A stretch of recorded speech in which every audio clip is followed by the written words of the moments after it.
उद्देश्य केवल इतना ही है कि खाओ पियो और ऐश करो।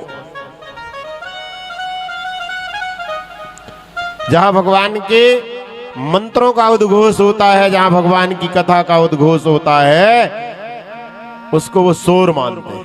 ये पता नहीं कहां से हल्ला हो रहा है। तो इसलिए ऐसे लोग भगवान को साधनों से रिझाते हैं,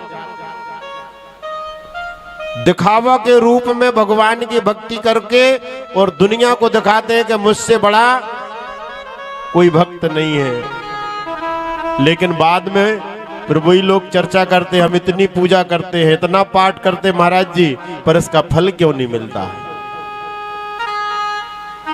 हमारे भगवान जो है वो साधनों के भूखे नहीं है। साधन तो बहुत है पर साधना नहीं है। हमारे जीवन में ध्यान होना चाहिए कि जो प्रयोग कर रहे हो उसके साथ साधना को भी लाओ अपने। और हमारे गोस्वामी तुलसीदास जी जिन्होंने श्री रामचरितमानस को लिखा, उनने तो इतनी अच्छी छूट दे दी कि उनसे अच्छी छूट देने वाला तो संसार में कोई नहीं। हम लोग राम कथा सुन रहे हैं, भगवान हनुमंत लाल जी रामचरित सुनवे को रसिया, और राम लखन सीता मन वशिया। इतना सुंदर सूत्र दिया उन्होंने, एक घड़ी आधी घड़ी आधी में पुनियात, तुलसी चर्चा राम की हरे कोटि अपराध। अब इससे सरल सूत्र और क्या होगा। ये नहीं कहा कि 24 घंटे या 12 घंटे, आदि में पुनियात। अरे अपने जीवन से एक बार होठों से आपने रा और मां का भी उच्चारण कर लिया तो आपके जीवन का कल्याण हो जाएगा। पर कब? बोले महाराज हम तो रोज राम राम करते हैं।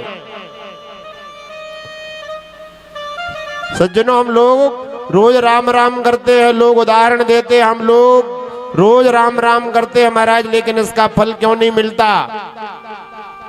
अरे हमने राम राम तो किया, पर राम को जाना नहीं कि राम कौन है। राम तो वो है जो संसार के लिए छोड़ दी सब कामना, छोड़ दी सब कामना निष्काम बनने के लिए, और राम ने खोया बहुत था श्री राम बनने के लिए। ये राम का आदर्श है। ऐसे राम नहीं बने, इसलिए हमारा जो शरीर है नर सेवा में देह लगे इसका, इससे बढ़कर उपयोग नहीं।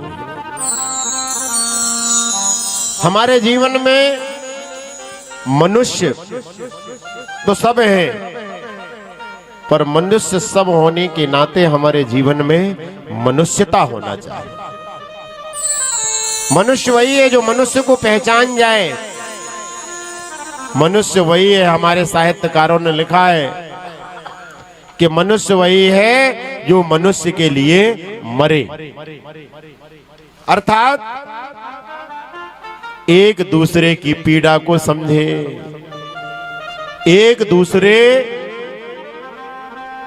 के प्रति अपने धर्म को समझे। क्योंकि हमारे गोस्वामी तुलसीदास जी ने धर्म की परिभाषा को भी दिया है।